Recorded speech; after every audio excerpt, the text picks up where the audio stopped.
This is why we can't have coordinators interviewing for head coaching jobs during the playoffs. We just can't. It's horrible timing, and it's a distraction. The head coaching market needs to open and start after the Super Bowl and not right after the regular season. Because currently, right now, coaches on playoff teams can interview and kind of flirt with teams that are completely out of the picture and not even in the playoffs. And it's an absolute distraction, and here's some proof on why. We'll look at 2024 only.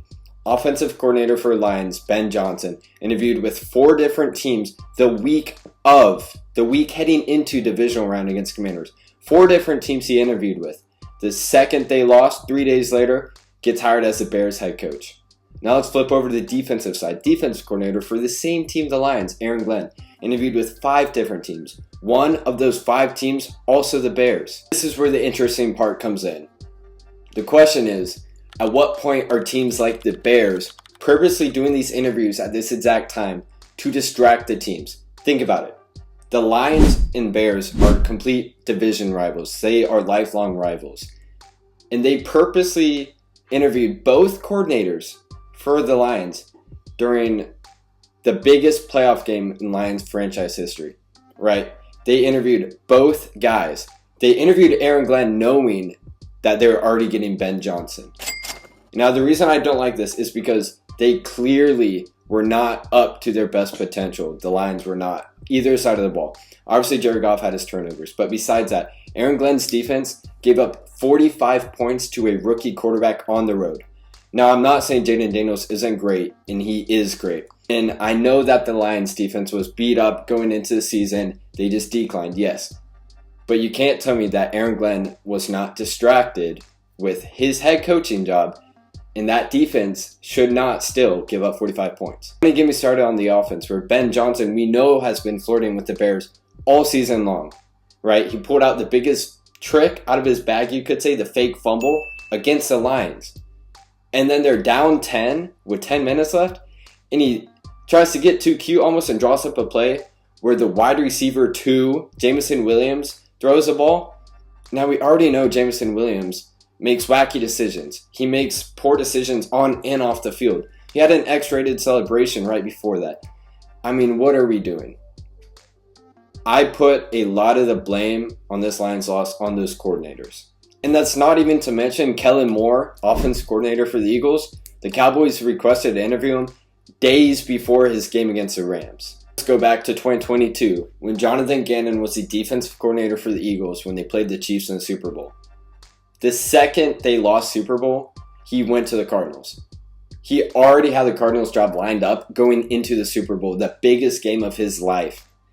Now, the crushing part is that the players following his exit said, had we been more prepared on the defensive side of the ball, we would have won this game. This is why there needs to be change. The new rule needs to be, if you are with your current team and your current team is in the playoffs, making a deep playoff run, you should not be able to contact the team until your season is over. We understand why the guys do it, right? We understand the rebuttal. Because say the guy's team makes playoffs. Say he makes Super Bowl. And he now can't contact teams till the second week of February. And then you have this other candidate whose season ended the second the regular season was over, which is the first week of January. That gap between the first week of January and the second week of February, that's a 5-week gap. That's a 5-week advantage that one candidate would have over the other. So we understand why they do it, because it's the only time they can.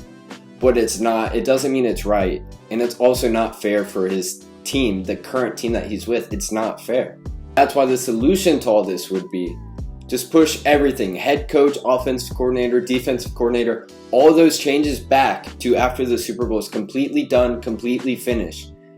That way, everyone starts at the same time, no one's late to the party, everyone gets there at the same time, and now it is purely may the best man win. Well, some pushback may be, oh, well, if a team fired his coach in week 12 or week 13, they shouldn't have to wait till February. This is all I have to say to this. Green Bay Packers have been a team for over 100 years, over a century. They have not had a single owner in over 100 years. They have 13 trophies, and they still to this day are one of the most well-ran organizations. You will be fine if you don't have a coach for a month or 2 months. You'll be fine. Saying this only because it is a simple fix, a simple rule that can be changed and pushed back that can make such a difference. I mean, it feels like this past divisional weekend, Lions Commanders, it really felt like they were distracted.